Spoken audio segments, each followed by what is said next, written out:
ನಮಸ್ಕಾರ ಸ್ನೇಹಿತರೆ. ನಾಳೆನೇ ಅತಿ ಪವಿತ್ರವಾದ ಗಣೇಶ ಚತುರ್ಥಿ. ನಾಳೆ ನಿಮ್ಮ ಪೂಜಾ ವಿಧಾನ, ನೀವು ಆಚರಿಸಬೇಕಾದ ನಿಯಮಗಳು ಹಾಗೂ ನಿಮ್ಮ ದಿನಚರಿ ಹೀಗಿದ್ದರೆ ಒಂದು ವರ್ಷದ ಕಾಲ ನಿಮ್ಮ ಜೀವನದಲ್ಲಿ ಯಾವುದೇ ವಿಘ್ನಗಳು ಬರದಂತೆ ಗಣೇಶ ನಿಮ್ಮ ಕೈ ಹಿಡಿಯುತ್ತಾರೆ. ನಮ್ಮ ಹಿಂದೂ ಧರ್ಮದಲ್ಲಿ ವಿನಾಯಕ ಚತುರ್ಥಿಗೆ ತುಂಬಾ ವಿಶಿಷ್ಟತೆ ಇದೆ. ಆಗಸ್ಟ್ 27 ಬುಧವಾರದಂದು ಗಣೇಶ ಚತುರ್ಥಿ ಬಂದಿದೆ. ಬುಧವಾರ ಚತುರ್ಥಿ ಬರುವುದು ತುಂಬಾ ವಿಶೇಷ. ನಾಳೆ ನಮ್ಮ ಜೀವನದಲ್ಲಿರುವ ವಿಘ್ನಗಳನ್ನು ನಿವಾರಿಸಿಕೊಳ್ಳಲು, ಒಂದು ವರ್ಷದ ಕಾಲ ಯಾವುದೇ ವಿಘ್ನಗಳು ಬರದಿರಲು ವಿಘ್ನೇಶ್ವರನನ್ನು ನಾವು ಪೂಜಿಸಬೇಕು. ನಾವು ಈ ವಿಡಿಯೋದಲ್ಲಿ ಪೂಜೆ ಮಾಡಬೇಕಾದ ಸಮಯ, ಪೂಜೆಯ ನಿಯಮಗಳು, ಗಣಪತಿಗೆ ಸಮರ್ಪಿಸಬೇಕಾದ ನೈವೇದ್ಯಗಳು ಹಾಗೂ ಕೆಲವು ಮುಖ್ಯವಾದ ವಿಷಯಗಳು, ವಿಧಿವಿಧಾನಗಳ ಬಗ್ಗೆ ತಿಳಿದುಕೊಳ್ಳೋಣ. ಆದರೆ ಅದಕ್ಕೂ ಮುಂಚೆ ನೀವಿನ್ನೂ ನಮ್ಮ ಚಾನೆಲ್ ಅನ್ನು ಸಬ್ಸ್ಕ್ರೈಬ್ ಮಾಡ್ಕೊಂಡಿಲ್ಲ ಅಂದ್ರೆ ಖಂಡಿತ ಈಗಲೇ ಸಬ್ಸ್ಕ್ರೈಬ್ ಮಾಡ್ಕೊಳ್ಳಿ. ಹಾಗೆ ಈ ವಿಡಿಯೋ ಇಷ್ಟ ಆದ್ರೆ ಮರೀದೆ ಒಂದು ಲೈಕ್ ಕೊಡಿ. ಯಾವ ಪೂಜೆ ವ್ರತ ಮಾಡಿದ್ರೂ ಕೂಡ ಅದಕ್ಕೆ ಬೇಕಾದ ನಿಯಮಗಳನ್ನು ತಿಳಿದುಕೊಳ್ಳದೆ ನಾವು ಮಾಡುವಂತ ಪೂಜೆ ಅಥವಾ ವ್ರತಕ್ಕೆ ಯಾವುದೇ ಫಲ ಸಿಗುವುದಿಲ್ಲ. ಪ್ರತಿ ಪೂಜೆಗೂ ಮುಂಚೆ ವಿನಾಯಕನನ್ನು ನಿಷ್ಠೆಯಿಂದ ಪೂಜೆ ಮಾಡುತ್ತೀವಿ. ಅದಕ್ಕೆ ಕಾರಣ ಆ ಪೂಜೆಯಲ್ಲಿ ಅಥವಾ ಆ ಶುಭ ಕಾರ್ಯದಲ್ಲಿ ಯಾವುದೇ ವಿಘ್ನಗಳು ಬರಬಾರದು ಎಂದು. ಅಂಥದ್ದರಲ್ಲಿ ಇದು ಪ್ರತ್ಯೇಕವಾಗಿ ಗಣೇಶ ಚತುರ್ಥಿ. ಅಂದರೆ ಈ ಹಬ್ಬ ಗಣೇಶನಿಗೆ ಮುಡಿಪಾದ್ದರಿಂದ ನಾವು ಇನ್ನೂ ತುಂಬಾ ನಿಷ್ಠೆಯಿಂದ ಪೂಜೆ ಮಾಡಬೇಕು. ಮೊಟ್ಟ ಮೊದಲನೆಯದಾಗಿ ನೀವು ಕೊಂಡುಕೊಳ್ಳುವ ವಿನಾಯಕನ ವಿಗ್ರಹವನ್ನು ಜಾಗ್ರತೆಯಾಗಿ ಪರಿಶೀಲಿಸಿ ಕೊಂಡುಕೊಳ್ಳಿ. ಆ ವಿಗ್ರಹದಲ್ಲಿ ಯಾವುದೇ ಲೋಪಗಳು ಅಥವಾ ಕ್ರ್ಯಾಕ್ ಬಿಟ್ಟಿರೋದು ಅಥವಾ ಎಲ್ಲಾದರೂ ಮುರಿದಿರೋದು ಇಲ್ಲದಂತೆ ನೋಡಿಕೊಳ್ಳಿ. ಹಾಗೆ ವಿಗ್ರಹದ ಸೊಂಡಿಲು ಎಡಗಡೆ ಇದ್ದರೆ ಒಳ್ಳೆಯದು. ಇನ್ನು ಗಣಪತಿಯ ವಿಗ್ರಹದಲ್ಲಿ ಖಂಡಿತವಾಗಲೂ ಮೂಷಿಕ ಅಂದ್ರೆ ಇಲಿ ಇರಲೇಬೇಕು. ಇದು ನಿಮಗೆ ಶ್ರೇಯಸ್ಸು ಹಾಗೂ ಅದೃಷ್ಟ ತರುತ್ತದೆ.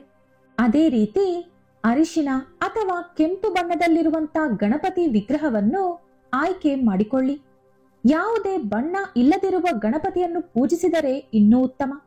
ನಾವೆಲ್ಲರೂ ಜನರಲ್ ಆಗಿ ಹಬ್ಬದ ಹಿಂದಿನ ದಿನ ಮನೆ ಕ್ಲೀನ್ ಮಾಡಿಕೊಂಡು ಹಬ್ಬಕ್ಕೆ ಎಲ್ಲಾ ತಯಾರಿ ಮಾಡಿಕೊಳ್ಳುತ್ತೀವಿ. ಆದರೆ ಇವತ್ತು ಮಂಗಳವಾರ ಆಗಿರೋದ್ರಿಂದ ದೇವರ ಮನೆಯನ್ನು ಕ್ಲೀನ್ ಮಾಡಬಾರದು. ಹಾಗಾಗಿ ಇವತ್ತು ನೀವು ಮನೆಯೆಲ್ಲಾ ಕ್ಲೀನ್ ಮಾಡ್ಕೊಂಡ್ರು ಕೂಡ ನಾಳೆ ಬೆಳಿಗ್ಗೆ ಎದ್ದು ಸ್ನಾನ ಮಾಡಿದ ನಂತರ ಮಾತ್ರನೇ ದೇವರ ಮನೆಯನ್ನು ಕ್ಲೀನ್ ಮಾಡ್ಕೋಬೇಕಾಗುತ್ತೆ. ಇನ್ನು ಪೂಜೆಗೆ ಬೇಕಾದ ಎಲ್ಲಾ ವಸ್ತುಗಳನ್ನು ಇವತ್ತೇ ಕೊಂಡುಕೊಳ್ಳಬಹುದು. ಇನ್ನು ಇವತ್ತೇ ವಿನಾಯಕನ ವಿಗ್ರಹ ತರಬೇಕು ಅಂದುಕೊಂಡ್ರೆ ಸಂಜೆ 5:30ಯಿಂದ ರಾತ್ರಿ 8:30 ಮಧ್ಯದಲ್ಲಿ ಅಮೃತಗಳಿಗೆ ಇರೋದ್ರಿಂದ ಆ ಸಮಯದಲ್ಲಿ ವಿಗ್ರಹ ಕೊಂಡುಕೊಂಡ್ರೆ ಒಳ್ಳೆಯದು. ಇನ್ನು ವಿಗ್ರಹ ಮನೆಗೆ ತಂದ ತಕ್ಷಣ ಅಂಗಡಿಯವರು ಯಾವ ರೀತಿ ಪ್ಯಾಕ್ ಮಾಡಿ ಕೊಟ್ಟಿದ್ದಾರೋ ಅದೇ ರೀತಿ ಗಣಪತಿಯನ್ನ ದೇವ್ರ ಮನೆಯಲ್ಲಿ ಇಡಬೇಡಿ. ಪ್ಯಾಕಿಂಗ್ ಪೇಪರ್ನ ತೆಗೆದಾಕಿ ಒಂದು ಶುದ್ಧವಾದ ಬಟ್ಟೆಯಲ್ಲಿ ವಿನಾಯಕನನ್ನು ಸುತ್ತಿ ಪವಿತ್ರವಾದ ಜಾಗದಲ್ಲಿ ಇಟ್ಕೊಳ್ಳಿ. ಇನ್ನು ನೀವು ಪೂಜೆ ಮಾಡೋದಕ್ಕೂ ಮುಂಚೆ ವಿನಾಯಕನ ವಿಗ್ರಹವನ್ನು ಅರಿಶಿಣ ನೀರು ಅಥವಾ ಗಂಗಾಜಲದಿಂದ ಲೈಟ್ ಆಗಿ ಒರೆಸ್ಕೊಂಡು ಅದರ ನಂತರ ಪೂಜೆಗೆ ತಯಾರಿ ಮಾಡಿಕೊಳ್ಳಿ. ಇನ್ನು ನಾಳೆ ಹಬ್ಬ ಮಾಡುವವರು ತಪ್ಪದೆ 21 ಪತ್ರೆಗಳನ್ನ ಬಳಸಬೇಕು. 21 ಪತ್ರೆಗಳು ಸಿಗಲಿಲ್ಲ ಅಂದ್ರೆ 11 ಅಥವಾ 5 ರೀತಿಯಾದ ಪತ್ರೆಗಳನ್ನು ತಪ್ಪದೆ ಉಪಯೋಗಿಸಬೇಕು. ನೀವು ಉಪಯೋಗಿಸೋ ಪತ್ರೆಗಳಲ್ಲಿ ಎಕ್ಕದ ಎಲೆ ಹಾಗೂ ಗರಿಕೆ ತಪ್ಪದೆ ಇರಬೇಕು. ಆಗ ಮಾತ್ರನೇ ನೀವು ಮಾಡೋ ಪೂಜೆಗೆ ದುಪ್ಪಟ್ಟು ಪುಣ್ಯಫಲ ಸಿಗುತ್ತೆ. ಇನ್ನು ಗಣಪತಿ ಪೂಜೆ ಶುರು ಮಾಡೋಕೆ ನೀವು ಶುಭ ಸಮಯವನ್ನು ಆಯ್ಕೆ ಮಾಡ್ಕೋಬೇಕು. ನಿಮಗೆ ತೋಚಿದಾಗ ಹಬ್ಬದ ದಿನ ಎಲ್ಲಾ ಟೈಮು ಶುಭ ಇರುತ್ತೆ ಅಂತ ಇಷ್ಟ ಬಂದ ಸಮಯದಲ್ಲಿ ಗಣಪತಿ ಪೂಜೆ ಮಾಡೋ ಹಾಗಿಲ್ಲ. ನಾಳೆ ಬೆಳಿಗ್ಗೆ 11:30ಯಿಂದ ಮಧ್ಯಾಹ್ನ 1:30 ಮಧ್ಯದಲ್ಲಿ ಗಣಪತಿ ಪೂಜೆಯನ್ನು ಶುರು ಮಾಡಬೇಕು. ಇನ್ನು ಪೂಜೆ ಮಾಡೋ ಮಹಿಳೆಯರು ಹಸಿರು ಅಥವಾ ಕೆಂಪು ಬಣ್ಣದ ಬಟ್ಟೆ ಧರಿಸಬೇಕು. ಗಣಪತಿಯನ್ನು ಕೆಂಪು ಬಣ್ಣದ ಹೂವುಗಳಿಂದ ಅಲಂಕರಿಸಿ ಅವರ ಕೊರಳಲ್ಲಿ ಗರಿಕೆ ಮಾಲೆಯನ್ನು ಹಾಕಿ ಪೂಜೆ ಮಾಡಬೇಕು. ಇನ್ನು ಗಣಪತಿ ಪೂಜೆಯಲ್ಲಿ ಸಪರೇಟ್ ಆಗಿ ಒಂದು ಕಲಶ ಇಡಬೇಕು. ಆ ಕಲಶಕ್ಕೆ ಅರಿಶಿನ ಕುಂಕುಮ ಹಚ್ಚಿ ಕಲಶದ ಒಳಗಡೆ ನೀರು, ಚಿಟಿಕೆ ಅರಿಶಿನ ಕುಂಕುಮ, ಅಕ್ಷತೆ ಕಾಳು, ಕೆಲವು ನಾಣ್ಯಗಳು ಹಾಕಿ ಆ ಕಲಶದ ಮೇಲೆ ಮಾವಿನೆಲೆ ಜೋಡಿಸ್ಕೊಂಡು ಅದರ ಮೇಲೆ ತೆಂಗಿನಕಾಯಿ ಇಡಬೇಕು. ನೀವು ಕೂರಿಸುವ ವಿನಾಯಕನ ವಿಗ್ರಹದ ಬಲಗಡೆ ಕಲಶವನ್ನು ಪ್ರತಿಷ್ಠಾಪನೆ ಮಾಡಬೇಕು.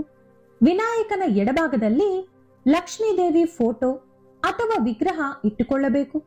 ನಾಳೆ ವಿನಾಯಕನ ಪೂಜೆಯಲ್ಲಿ ಲಕ್ಷ್ಮೀದೇವಿಯನ್ನು ಕೂಡ ಪೂಜಿಸಿದರೆ ಹಣಪರವಾದ ಸಮಸ್ಯೆಗಳೆಲ್ಲವೂ ಬಗೆಹರಿದು ಅಖಂಡ ರಾಜಯೋಗ ಪ್ರಾಪ್ತಿಯಾಗುತ್ತದೆ. ಇನ್ನು ಇದು ಗೌರಿ ಗಣೇಶ ಹಬ್ಬವಾದ್ದರಿಂದ ಬರೀ ವಿನಾಯಕನನ್ನು ಮಾತ್ರ ಕೂರಿಸುವಂತಿಲ್ಲ. ವಿನಾಯಕನ ಜೊತೆ ಗೌರಿ ದೇವಿ ಕೂಡ ಇರಬೇಕು.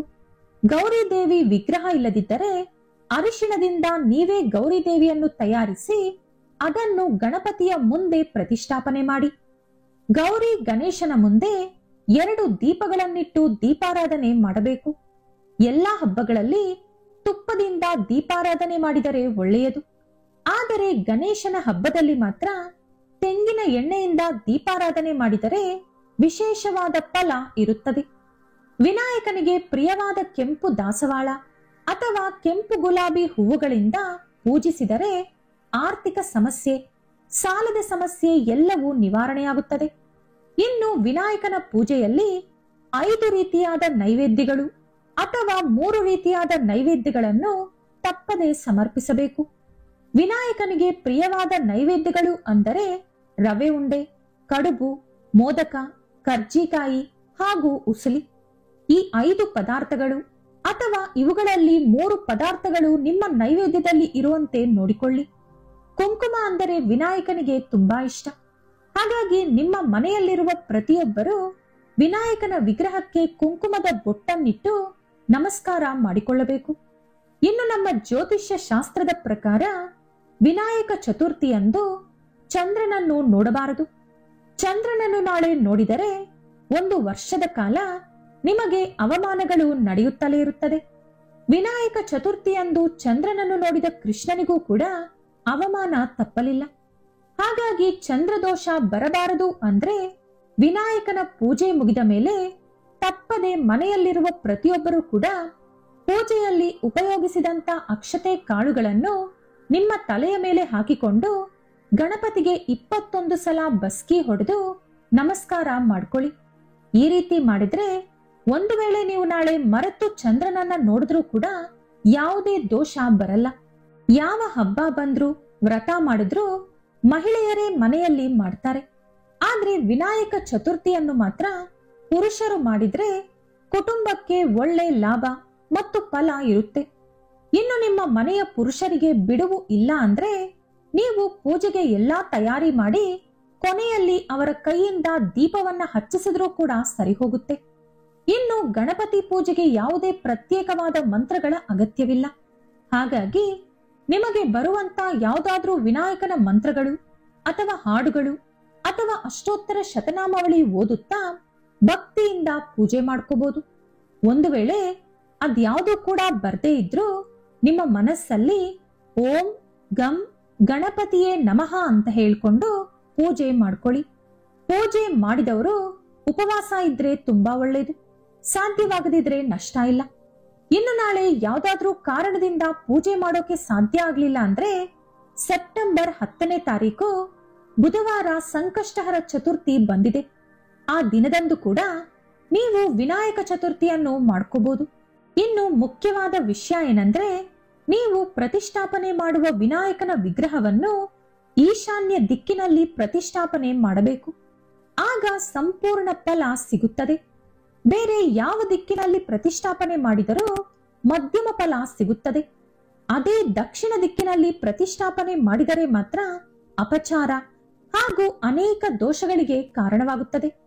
ಈ ರೀತಿ ಸಿಂಪಲ್ ಆಗಿ ಭಕ್ತಿಯಿಂದ ನಿಷ್ಠೆಯಿಂದ ನಾಳೆ ನಿಮ್ಮ ಮನೆಯಲ್ಲಿ ವಿನಾಯಕ ಚತುರ್ಥಿಯನ್ನು ಮಾಡ್ಕೊಳ್ಳಿ. ನಾಳೆ ವಿನಾಯಕ ಚತುರ್ಥಿಗೆ ಸಂಬಂಧಿಸಿದಂತ ಕಥೆಯೊಂದು ಹೇಳ್ತೀನಿ. ಪೂಜೆ ನಂತರ ಆ ಕತೆ ಕೇಳೋ ಮೂಲಕ ಸಂಪೂರ್ಣ ಫಲವನ್ನು ಪಡ್ಕೊಳ್ಳಿ. ಈ ವಿಡಿಯೋ ಇಷ್ಟ ಆದ್ರೆ ಲೈಕ್ ಮಾಡಿ, ಶೇರ್ ಮಾಡಿ. ಇಂತಹ ಹೆಚ್ಚಿನ ಉತ್ತಮ ಮಾಹಿತಿಗಳಿಗಾಗಿ ತಪ್ಪದೇ ನಮ್ಮ ಚಾನೆಲ್ ಅನ್ನು ಸಬ್ಸ್ಕ್ರೈಬ್ ಮಾಡ್ಕೊಳ್ಳಿ. ನಾಳೆ ಮತ್ತೊಂದು ವಿಡಿಯೋದೊಂದಿಗೆ ಪುನಃ ಭೇಟಿಯಾಗೋಣ. ಧನ್ಯವಾದಗಳು.